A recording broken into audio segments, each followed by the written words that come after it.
The creators who hit their 2026 goals won't be the ones who set the biggest goals.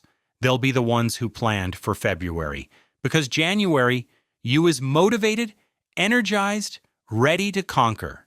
February, you is tired, behind schedule, and wondering why you ever thought this was possible. One of these people is real, and you keep planning for the wrong one. If you've ever set ambitious YouTube goals in January and watched them collapse by March, this isn't about your discipline.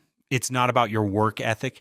It's about something way more fundamental. You're designing goals for a version of yourself that only exists 4 weeks a year. And the platform's entire incentive structure depends on you never figuring that out.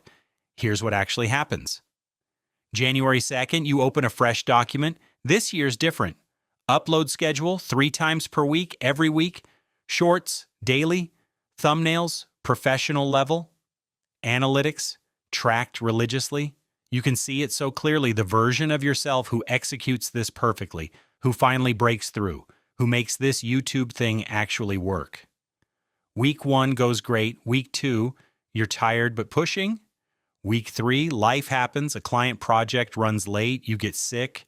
Your kid has a school thing. Suddenly you're behind. And here's where it gets brutal. You don't just miss the goal. You internalize the failure. I couldn't even keep it up for 3 weeks. What's wrong with me?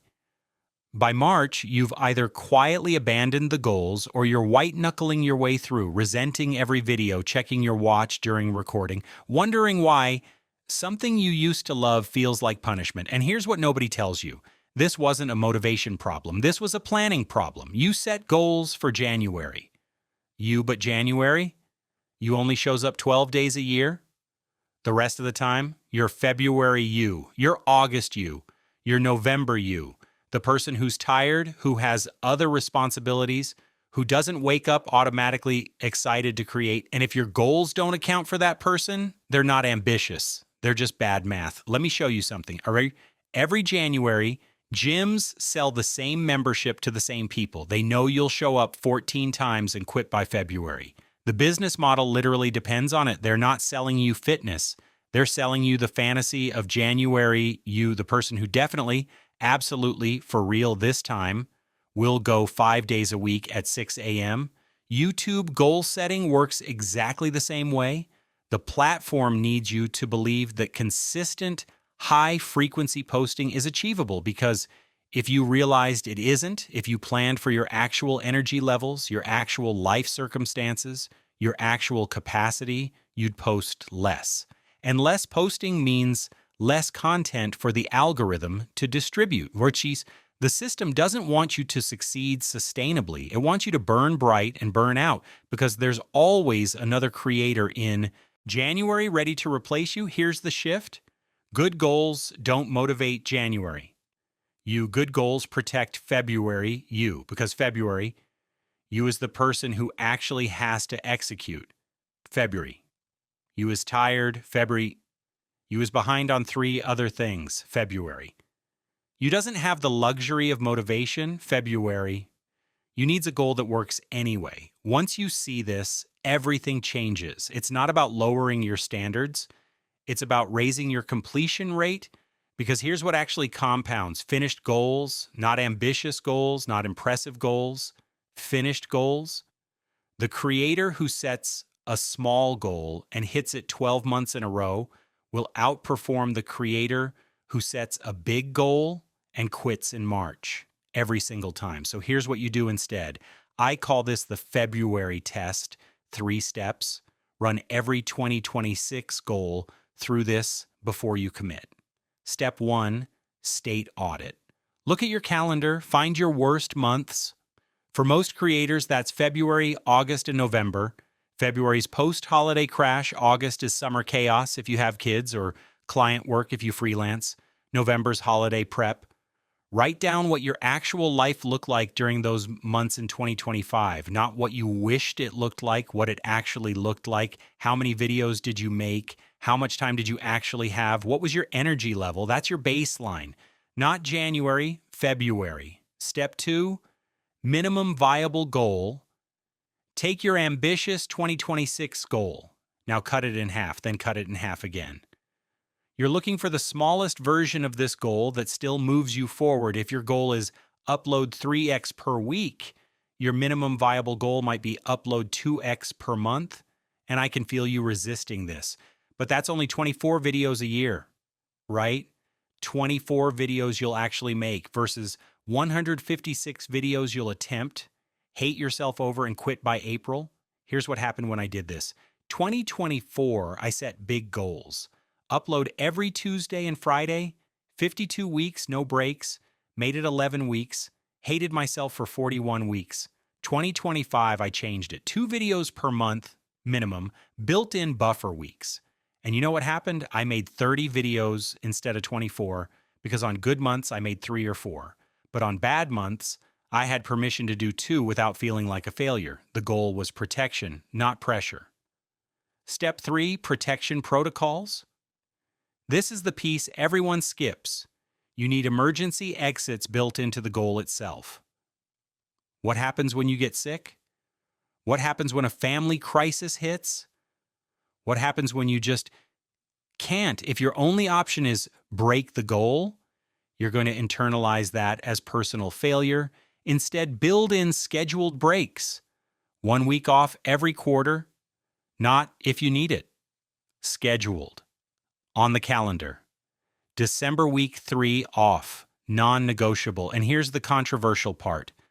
Build in permission to adjust. If you hit June and realize 2 videos per month is actually killing you, you're allowed to change it to 1. The goal is not a prison sentence. The goal is a tool.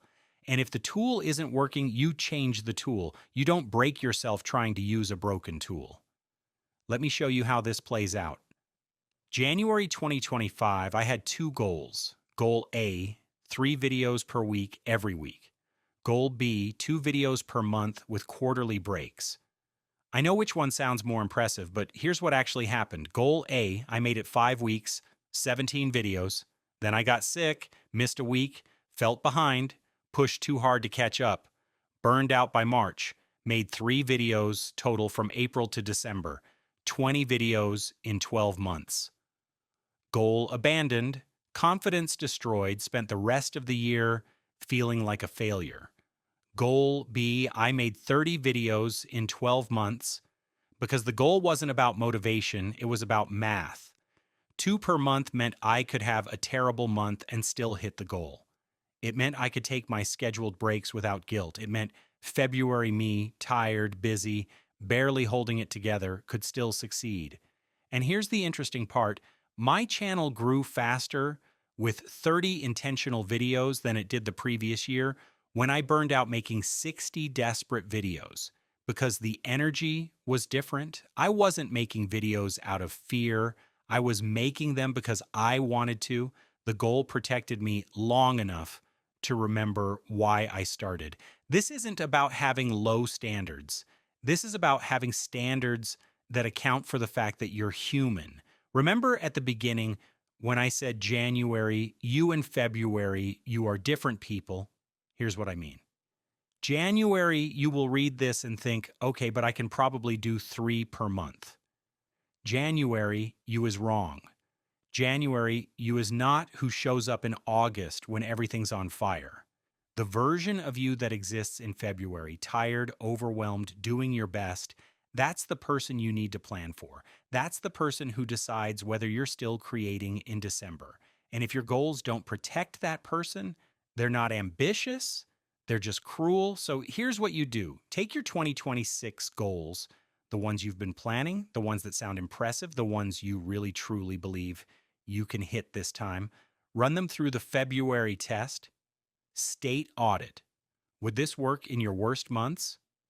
Minimum viable goal. What's the smallest version that still counts? Protection protocols. Where are your emergency exits? And if you find yourself thinking, but this feels too easy, that's how you know you're finally planning for the person who actually has to do the work. 2026 doesn't have to be this, the burnout, the guilt, the abandoned goals, but only if you plan for February. You know how to plan for February now. But here's what most creators miss. Even February, proof goals fail if you don't believe you can keep them. Every abandoned resolution writes, "I'm someone who quits," into your identity. Why self-trust breaks before the system does? If the next video's on screen, it explains the part nobody talks about.